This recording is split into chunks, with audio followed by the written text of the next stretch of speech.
Sexta-feira marcada por uma triste notícia. 3 irmãos desapareceram em um rio em Biguaçu, na Grande Florianópolis.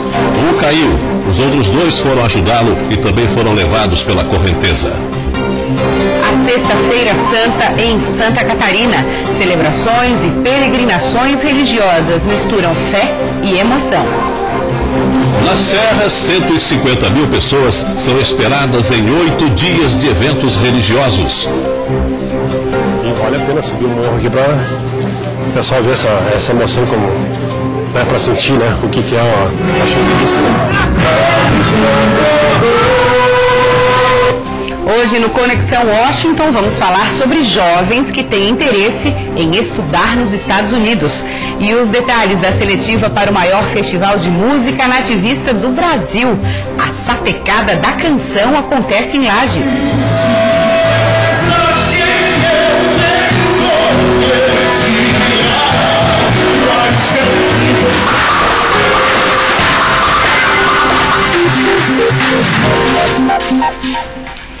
Boa noite. 3 irmãos desapareceram em um rio de Biguaçu na tarde desta sexta-feira. A ocorrência foi registrada na localidade de 3 Riachos, no interior do município da Grande Florianópolis. O helicóptero Arcanjo do Corpo de Bombeiros está na região na tentativa de localizar e resgatar as vítimas. São 3 irmãos desaparecidos, de 19, 21 e 32 anos. Segundo os bombeiros, um deles caiu no rio. Os outros 2 entraram na água para retirar o irmão e também foram levados pela correnteza. Policiais rodoviários federais, com a ajuda do cão farejador Blaster, apreenderam quase 11 quilos de maconha na BR-163, em Guaraciaba. Blaster deu sinal positivo para a presença de substâncias entorpecentes ao farejar uma mala no bagageiro de um ônibus linha Foz do Iguaçu, Caxias do Sul. A droga estava identificada para um passageiro menor de idade, com apenas 16 anos. Ele disse que receberia R$2.000 para transportar a maconha de Foz do Iguaçu até Caxias do Sul. Um homem morreu dentro de uma casa durante um assalto em Palhoça, na Grande Florianópolis. De acordo com a polícia, ele teria reagido e levado 3 tiros. Foi no bairro Enseada do Brito. A vítima foi abordada por 3 homens em frente à própria casa. Cerca de 30 minutos após a ocorrência, a Polícia Rodoviária Federal encontrou um Palio abandonado às margens da BR-101 com os objetos dentro. Ninguém foi preso. A Câmara Municipal de Xanxerê, no oeste catarinense, aprovou a abertura de uma CPI para investigar denúncias de possíveis desvios de doações às vítimas do tornado, que atingiu o município em abril de 2015. Segundo a Câmara, as motivações para a aprovação da CPI surgiram após alguns vereadores terem informações sobre um imóvel que armazenava doações, entre elas telhas, destinadas aos moradores atingidos. Esse imóvel teria sido ocultado pelo município em um pedido de informações feito pela Câmara. Além disso, uma motocicleta doada ao município na época continua parada na Prefeitura, quase 2 anos após o tornado. Em nota, a Prefeitura de Xanxerê informou que vai encaminhar um projeto à Câmara para que a moto possa ser incorporada ao patrimônio da Prefeitura. Em relação aos materiais que estariam armazenados em um imóvel, informou que está disponível para esclarecimentos junto à Câmara. Já a Câmara de Vereadores de Florianópolis arquivou a CPI que apurava possíveis irregularidades na realização de eventos na capital, como Carnaval e aniversário da cidade. Segundo o presidente da Câmara, Guilherme Pereira, não há requisitos suficientes para a instauração de CPI. Após o arquivamento, o secretário executivo do Conselho de Desenvolvimento Econômico de Florianópolis, Doreni Caramori Júnior, pediu exoneração do cargo. Ele é um dos sócios da empresa de eventos alvo do pedido da CPI. Um trabalho totalmente voluntário tem ajudado pessoas com deficiência a superar limites através do esporte. O Instituto, criado em Florianópolis, atende hoje cerca de 50 pessoas. Olha só que história bacana.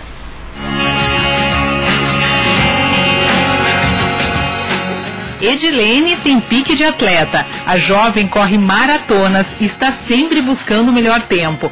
Com as orientações do guia, ela vai fazendo o percurso sem deixar que a falta de visão o impeça de ir cada vez mais longe. A minha última prova foi 15 quilômetros que eu fiz e o meu próximo objetivo é correr 21 e me preparar para o próximo ano fazer uma maratona de 42. O amor que a Edilene tem pela corrida é compartilhado por outras pessoas com deficiência que descobriram que podem sim praticar esportes e qualquer outra atividade física, independente da deficiência. E foi o Paulo Escobar que motivou tudo isso. O Instituto surgiu em 2016 e hoje atende cerca de 50 pessoas com deficiência. Um trabalho totalmente voluntário que visa promover a qualidade de vida e a inclusão social através do esporte e de atividades de lazer. Tirar o pessoal que está excluso, recluso, para fazer atividade física. Essa foi a minha intenção. Não só o deficiente visual, mas o deficiente em geral. E nesse grupo, cada um pratica o exercício do jeito que pode. O importante mesmo é sentir os benefícios que a atividade proporciona. Seja de cadeira de rodas ou com o guia, a corrida tem mudado muito a rotina dessa turma aí. O esporte faz uma coisa que é melhor, né? A gente começa a evitar a medicação. Então, porque a gente tem a solução no nosso organismo, que é a serotonina e a endorfina. É o melhor remédio para todo mundo. Benefícios que o Thiago sentiu no Guilherme logo nas primeiras provas que competiram juntos. E ele está sempre sorrindo, sempre feliz, e quando fala que a gente vai participar de uma prova, ele já nem dorme direito. Ele fica muito ansioso porque gosta demais, assim. Muito bacana mesmo. Quem quiser conhecer um pouco mais do trabalho do Instituto Paulo Escobar, é só acessar o site institutopauloescobar.org. Veja a seguir, filme gravado em penitenciária da Grande Florianópolis é premiado em Festival de Los Angeles. E ainda fé e tradição na Serra. Em 8 dias, eventos religiosos devem atrair cerca de 150 mil pessoas.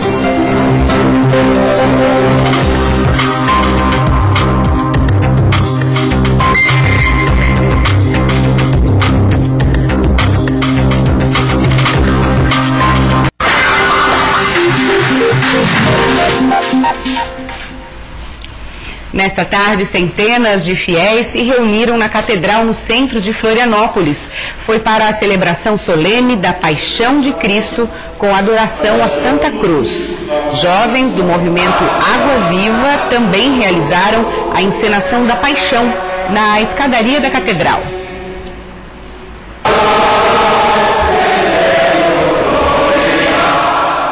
Em Lages, milhares de pessoas acompanham as celebrações e peregrinações religiosas. São esperadas mais de 150 mil pessoas durante os 8 dias de eventos.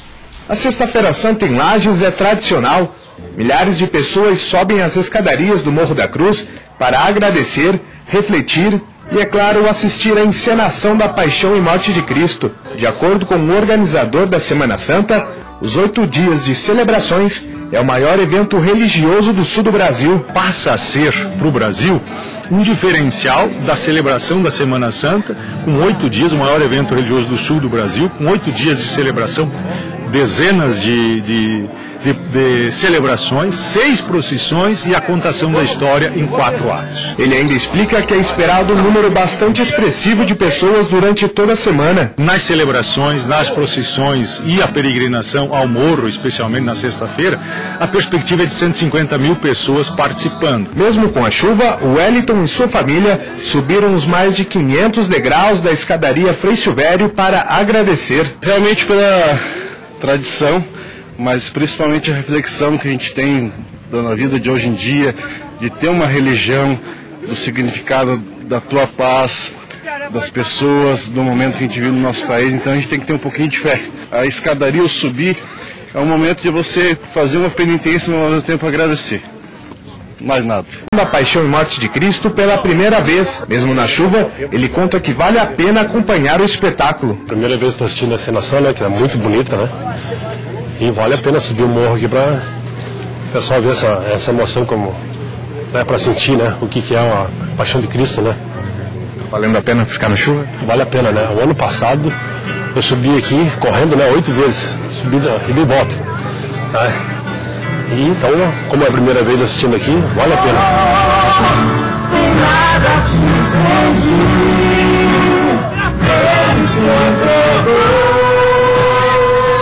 Um motorista de um veículo fugiu após um acidente na margem de um rio em Ibirama, no Vale do Itajaí. Este e outros assuntos agora no nosso Giro de Notícias. O carro saiu da pista, capotou e ficou na margem do rio Hercílio Luz. Os bombeiros e a polícia não encontraram ninguém no local. Horas após a ocorrência, a companheira do condutor ligou para os bombeiros para informar que o homem estava em casa e passa bem. 3 homens foram presos na quinta-feira, suspeitos de organizar uma farra do boi em área de mata localizada no bairro do Araçá, em Porto Belo. Segundo a Polícia Militar, os 3 homens são pescadores conhecidos da comunidade.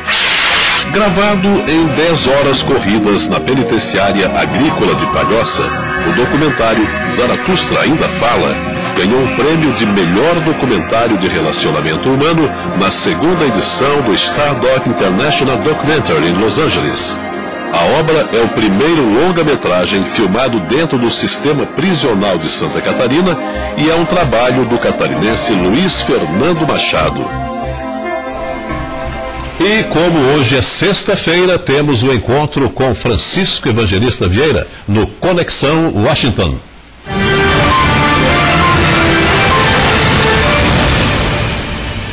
Jovens que imigram para os Estados Unidos na esperança de estudar. É o assunto de hoje para o nosso colaborador Francisco Vieira, fala ao vivo de Washington. Boa noite, Francisco. Nos dê uma ideia geral, por favor, da educação aí nos Estados Unidos. Podemos começar falando de crianças e jovens.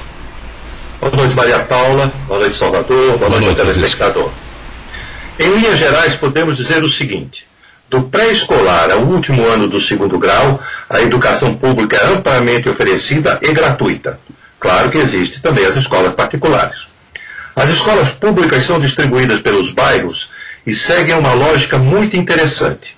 Muitas escolas para pré-escolar até 6º grau, um número menor de escolas para 6º, 7º e 8º graus, e um número ainda menor para 9º ao 12º grau, a chamada high school. O raciocínio é que, à medida que cresçam, as crianças podem ir para as aulas utilizando o ônibus escolar, aquele famoso amarelinho que vemos em filmes, já que agora podem se cuidar sozinhas. Francisco, e no ensino superior, você pode falar um pouquinho sobre as universidades americanas? Salvador, a entrada na universidade se faz através de uma prova nacional padronizada, da avaliação de redações dos candidatos, da avaliação de prestação de serviços voluntários na comunidade que reside o jovem e de cartas de recomendação. Ou seja, há um filtro de seleção, não é entrada automática. Creio que o primeiro fato relevante, e talvez inesperado por muitos, é que não existe universidade gratuita nos Estados Unidos. Existe muito financiamento, muita bolsa, etc., mas sempre a universidade recebe pagamento pela matrícula de um estudante. E não existem universidades federais nos moldes das brasileiras. As instituições são privadas ou de cada estado do país. Isso gera alguns fenômenos curiosos. As universidades privadas podem estabelecer seus preços livremente. As dos estados seguem regras estabelecidas pelos governantes para evitar custo inflacionário. Adicionalmente, isso deve ser muito estranho para o brasileiro, quem já reside no estado há um certo número de anos paga 1/3 do valor de taxas escolares que paga alguém que veio de fora só para estudar na instituição estadual. A razão é que os moradores do estado, além de impostos sobre mercadorias e serviços, pagam um imposto de renda estadual. Ou seja, já contribuem anualmente para o sistema escolar, enquanto alguém de fora nunca fez tal contribuição. Como toda regra tem exceção, uns 3 ou 4 estados estão propondo a gratuidade do ensino superior em suas instituições para quem more no estado há um certo tempo e tenha renda abaixo de um certo nível. O estado de Nova York aprovou essa lei na sexta-feira passada, há exatamente uma semana. Por conta de financiar os estudos universitários, estatísticas demonstram que estudantes que buscaram o empréstimo escolar têm, em média, uma dívida de $40 mil para pagar quando se formam, pois, além das taxas escolares, incorreram em custos de moradia e despesas pessoais. A alternativa para a educação superior de 4 anos, e todos os cursos são de 4 anos, que é cara para o estudante, são os chamados colégios comunitários, que oferecem cursos de 2 anos, muitas vezes profissionalizantes. O estudante pode se transferir para uma universidade normal, depois dos 2 anos, levando os créditos recebidos no colégio comunitário e barateando sua educação.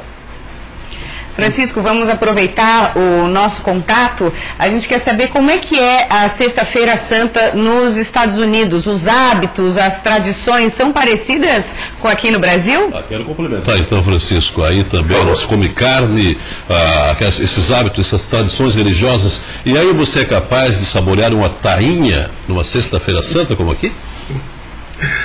Tainha não garanto. Peixe bom sim, tainha não garanto, Salvador.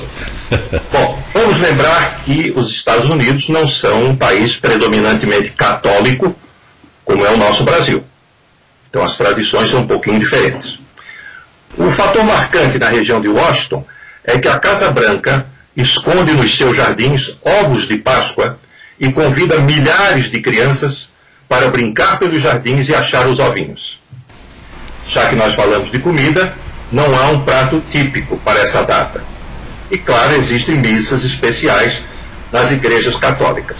Outra característica dessa época é que, terminando no domingo de Páscoa, ou começando no domingo de Páscoa, as escolas dão às crianças e aos jovens as férias de primavera, o que significa que as famílias viajam muito nessa época. E, finalmente, para caracterizar bem a separação entre Estado e a Igreja, a sexta-feira não é feriado. Boa Páscoa para todos. É isso aí. Francisco, muito obrigado. Então, tenho ainda um bom final de dia de trabalho aí, então. Boa Páscoa. E até sexta-feira que vem. Até sexta. Até sexta. Muito bem. Você vai ver a seguir os detalhes da seletiva para o maior festival de música nativa do país. E ainda, torcedores são multados depois de picharem muros de posto de gasolina. Já voltaremos.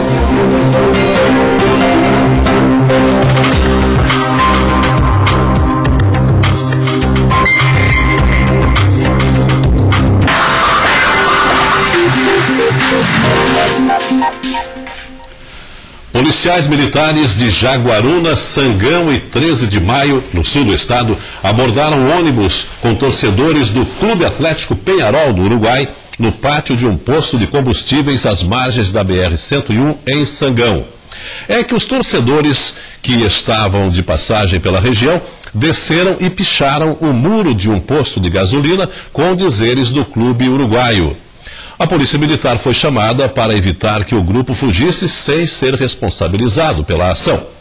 Após o acordo, o grupo de torcedores juntou R$500 e entregou ao proprietário do posto para que uma nova pintura seja realizada. No meio-oeste, as pessoas aproveitaram a sexta-feira de feriado para reunir família, reunir os amigos. Entre as opções de lazer que a região oferece estão o Pesque e Pague, que ficaram lotados. Em Videira, este Pesque e Pague ficou lotado de pessoas que resolveram aproveitar o feriado prolongado de Páscoa. Uma opção para reunir a família, aproveitar o dia de descanso e investir no lazer. Aqui, as atividades são para todas as idades. E Yuri, de apenas 10 anos, estava feliz com o convite do pai para passar um dia diferente. Parque, deixa eu ver. É legal vir aqui ver os peixes. E também é boa comida. As crianças brincam e os adultos se divertem entre uma pescaria e outra. São mais de 4 açudes com peixes típicos da região. Dona Lucila aproveitou para pescar com o filho e comer um peixinho da hora. Sexta-feira Santa, né, para comer uns peixes, né? Aproveitar para vir pescar um peixinho para comer. Só para esta sexta-feira, são mais de 300 quilos de peixe frito e assado. Na Sexta-feira Santa a gente faz um almoço especial, né, com peixe assado, peixe frito, arroz, salada, um almoço completo, né, pesca, jogos. Nós temos um parquinho, né, para as crianças, temos várias atividades aí para o pessoal passar o dia aí. Em Lages, começou ontem a triagem para a Sapecada da Canção Nativa, que é o maior festival de música nativista do Brasil. Foram mais de 400 músicas inscritas, são 7 jurados para selecionarem apenas 32 canções. A triagem é a escolha das músicas para serem tocadas no festival. É um processo bastante rigoroso. Agora chegou a parte da triagem, que é a primeira etapa propriamente dita do festival, onde 7 jurados, eles avaliam de uma forma praticamente às cegas. Eles ouvem a música, só que eles não sabem quem são os intérpretes e também os compositores. Foram 488 músicas inscritas para o festival. Os 7 jurados passaram 3 dias escutando uma por uma, para no final selecionarem 32 canções para serem interpretadas na Sapecada da Serra Catarinense e da Canção Nativa. O Éder já foi campeão do festival. Hoje ele é jurado pela 3ª vez.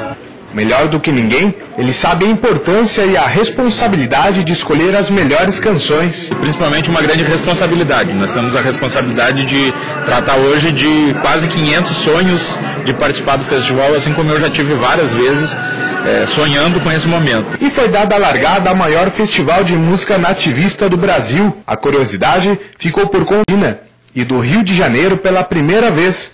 O festival tem uma soma total de premiações que atrai ainda mais o interesse dos participantes. Entre todas as premiações de primeiro, segundo, terceiro lugar, melhor intérprete, melhor arranjo vocal, melhor instrumentista, enfim, todas as premiações das 2 sapecadas, nós chegamos a aproximadamente R$100 mil em prêmio, também sendo hoje o festival que mais premia no Brasil.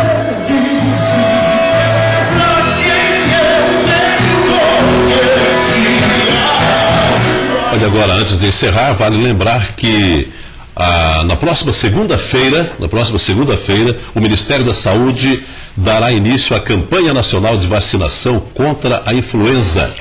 Salvador, mais de 54 milhões de pessoas que integram os chamados grupos prioritários serão vacinadas. São os idosos com mais de 60 anos, gestantes e os que têm doenças com necessidades especiais. Professores também, né? Que é a novidade desse ano. Também. Bom, e o Band Cidade agradece a sua audiência, encerrando então nesta Sexta-feira Santa, desejando a todos uma feliz Páscoa e anunciando que em seguida tem o Jornal da Band. Feliz Páscoa para você, para a família toda, e a gente se vê na segunda-feira. Até lá. Até segunda-feira.